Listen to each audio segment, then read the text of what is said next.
years I've been driving this train, years in this lane, there's no stopping this flame, cause I came to... Nasa alas 9 ng umaga dito sa California, USA.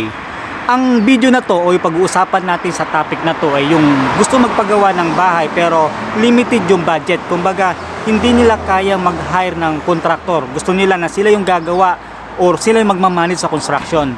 Although mataas yung risk nito, pero bibigyan ko kayo ng proseso step by step kung ano yung gagawin nyo mula umpisa hanggang matapos yung bahay na pinapagawa nyo para kahit paano maiwasan yung sinasabi ko kanina risk. Kaya tapusin nyo itong video na to mula umpisa hanggang matapos para mabigyan ko kayo ng guide kung ano yung gagawin nyo kung kayo mismo yung gagawa ng bahay na pinapagawa mo. I don't really know what comes next, I'm just doing my best even though I'm so stressed out. Hi to District Engineer Micanog D. Macod ng DPWH South Manila District Engineering Office. Sa hindi nakakilala sa akin, ako nga pala si Donald Dinyega, isa akong professional civil engineer at ang purpose ng video na to ay for information lang. So umpisahan na natin, ang unang gagawin nyo kung kayo mismo ang gagawa ng bahay mo ay magpagawa ka ng proper plano. Kumbaga doon sa mga professional o lihitimong gumagawa talaga ng plano. At sino ba to? Sila architect.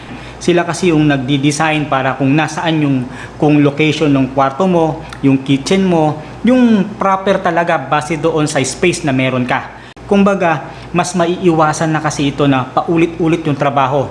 Minsan kahit tapos na yung bahay mo at nakatira ka na, doon mo marirealize na maraming kulang.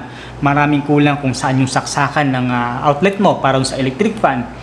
Yung location ng kwarto mo at saka kitchen mo ay hindi siya maayos kung saan nakalagay. Kaya dapat magpagawa kayo ng plano. Kumbaga, parang ganito lang. Halimbawa, mayroon kayong pupuntahan at wala kayong guide o wala kayong mapa, mas malaki yung chance na maligaw kayo. Kumbaga, paulit-ulit kayo bago kayo makarating doon sa gusto mong puntahan.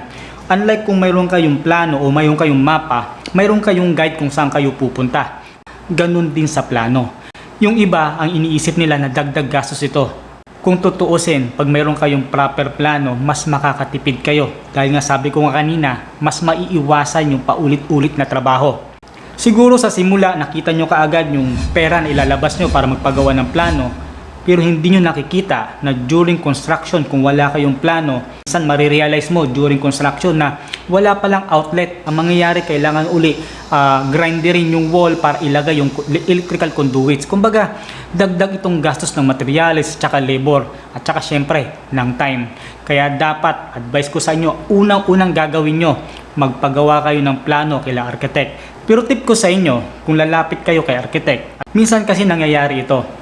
Pag mga residential lang, minsan hindi na sila dumadaan kila civil structural engineer para magpa-design ng structure. Sila na mismo naglalagay kung gaano kalaki yung poste, gaano karami yung bakal. May tinatawag kami na over-reinforcement. Pag over-reinforcement siya, kumbaga mas delikado yung structure ng bahay mo, kumbaga mas marami yung bakal. Kasi ganito yan, bigyan ko lang kayo ng basic information. Pag ang structure ay na-design ito ng maayos, dapat ang behavior nito ay magka-crack muna, kumbaga magbibigay muna siya ng warning bago siya mag-collapse. Hindi katulad po halimbawa over-reinforcement siya, kumbaga mas marami yung bakal. Ang nangyayari kasi dito, pag bumigay yung structure nyo, wala siyang warning, basta bigla na lang siyang bibigay. Yun ang masama, kumbaga yun ang hindi dapat. Tandaan mo, hindi porket marami yung siyang bakal, yung poste mo, yung pundasyon mo, ay safe siya.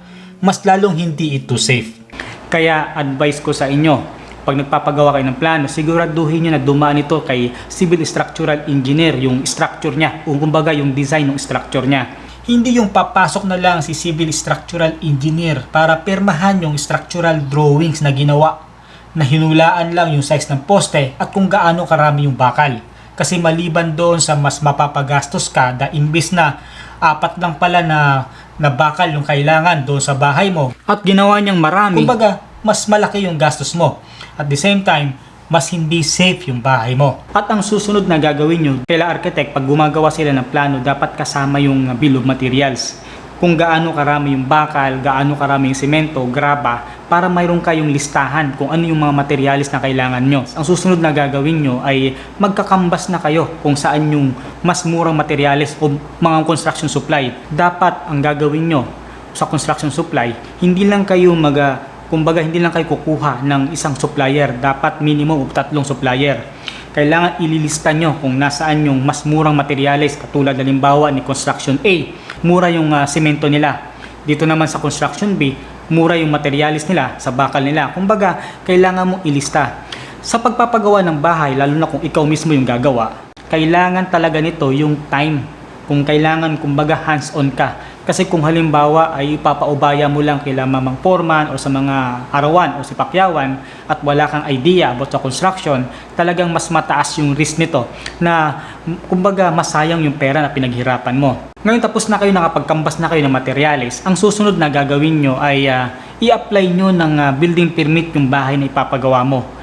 Huwag nyong isipin na additional budget yung pag-a-apply ng building permit. Kumbaga minsan yung iba nang hihinayang, hindi sila nag-a-apply ng building permit. Kasi ang iniisip ng iba na ang purpose ng pag-a-apply ng building permit ay para magkapera yung gobyerno. Ang building permit ay para sa safety mo, na sinisigurado na yung bahay na papagawa mo ay base sa standard sa National Building Code.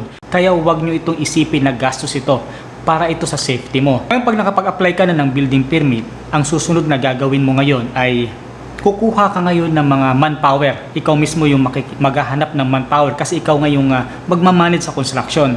Ngayon ang gagawin mo, pag kukuha kayo ng manpower, ang hahanapin nyo is yung working foreman. Ito yung si Mamang Foreman, kumbaga hindi lang siya yung nagmamando sa trabaho. Gumagalaw din siya sa construction. Kumbaga minsan nagiging karpentero siya, minsan nagiging steelman siya, at minsan nagiging mason siya. Kumuha na rin kayo ng mason carpenter. Kumbaga yung mason carpenter, pwede siyang mason, pwede siyang karpentero, at minsan pwede rin siyang steelman para mas makakatipid kayo. Although mas mataas yung rate nila dahil nga minsan all around sila, pero hindi ka naman lugi. Tip ko sa inyo, huwag kang magmadali sa pagpapagawa. Kumuha ka lang ng konting tao, halimbawa foreman, karpentero, at saka mga labor. Hayaan mo lang silang i-consume yung capacity nila sa trabaho para mas makakatipid ka kahit matagal yung bahay mo, kahit matagal gawin, pero punti lang sila, ang kakalabasan dyan, makakatipid ka pa rin sa labor.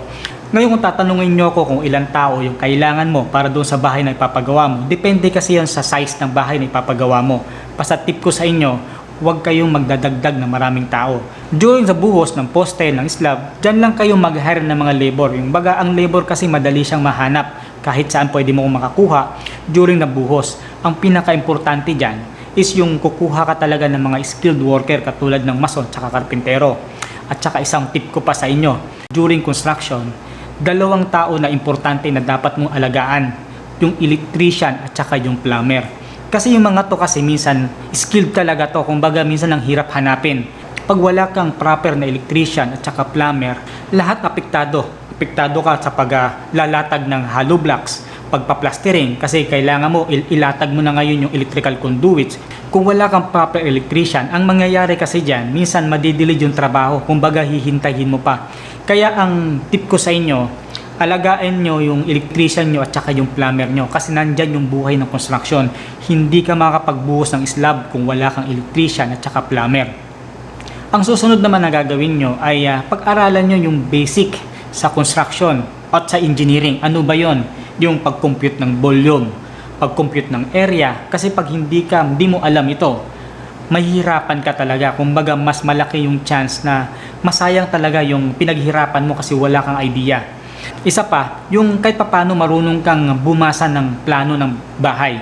Kahit yung mga basic information lang, kung gaano karami yung bakal para sa poste, gaano karami yung bakal para sa footing, at kung ano yung tama ng timpla ng semento, buhangin at graba, kumbaga mga basic information. Meron akong mga vlog niyan, katulad nito, pwede nyong panuurin para mayroong kayong idea kung paano bumasa ng plano.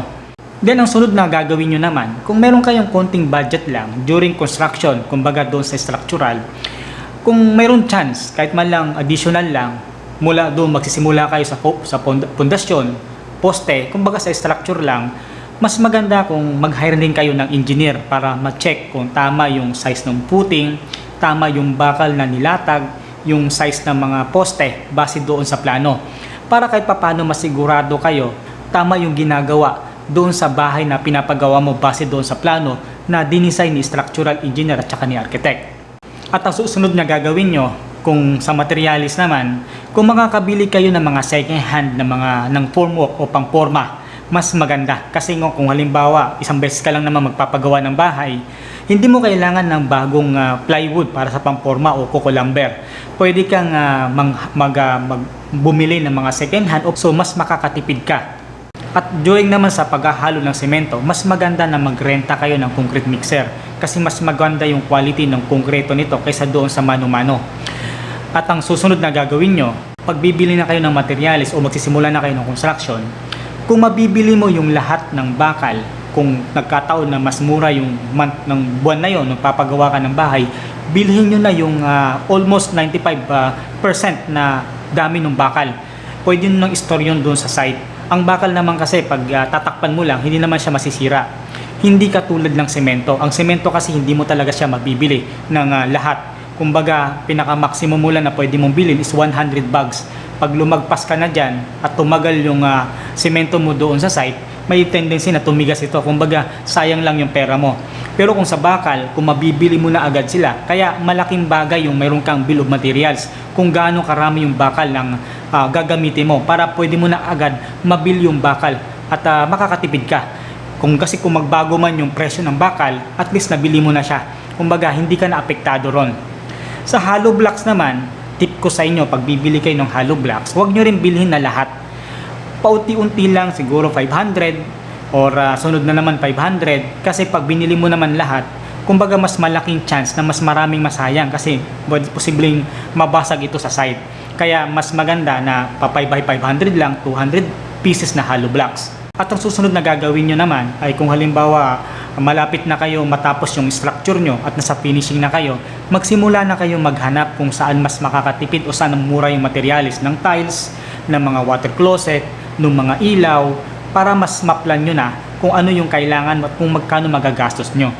Kaya makikipapansin nyo mula sa sinabi ko kanina, mapapansin nyo na kailangan mo talaga ng tutukan kung ikaw mismo yung gagawa ng bahay mo para maiwasan yung sinasabi ko kanina na risk na posible na pumalpak yung bahay na pinapagawa mo. Kasi sa pagpapagawa ng bahay at kung ikaw mismo ang gagawa, mas mataas talaga na ma-stress ka.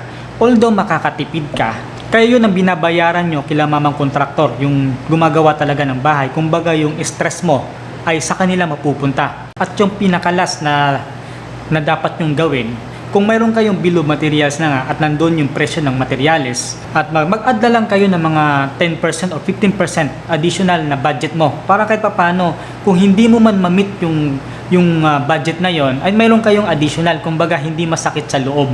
Kung mayroon naman sobra, sa'yo pa rin naman yun, pera mo pa rin yun para kahit papano hindi mabitin yung bahay na pinapagawa mo. So paano? Next time naman uli, and I hope nakapagbigay ako sa inyong information. Kung bago ka pa lang sa channel na to, please subscribe to this channel at saka pahit na lang din ng bell notification below para ma-notify kayo pag may bago tayong upload next time. Kung ayaw nyo naman mag-subscribe, okay lang, walang problema. Pero sayang naman yung information na binibigay ko sa inyo. So paano? Next time uli. Malamig kasi dito ngayon at nagbibiyak-biyak nga yung labi ko. Kaya lagi akong may dala na lip gloss.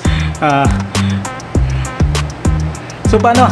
Next time uli at God bless at saka ingat lagi.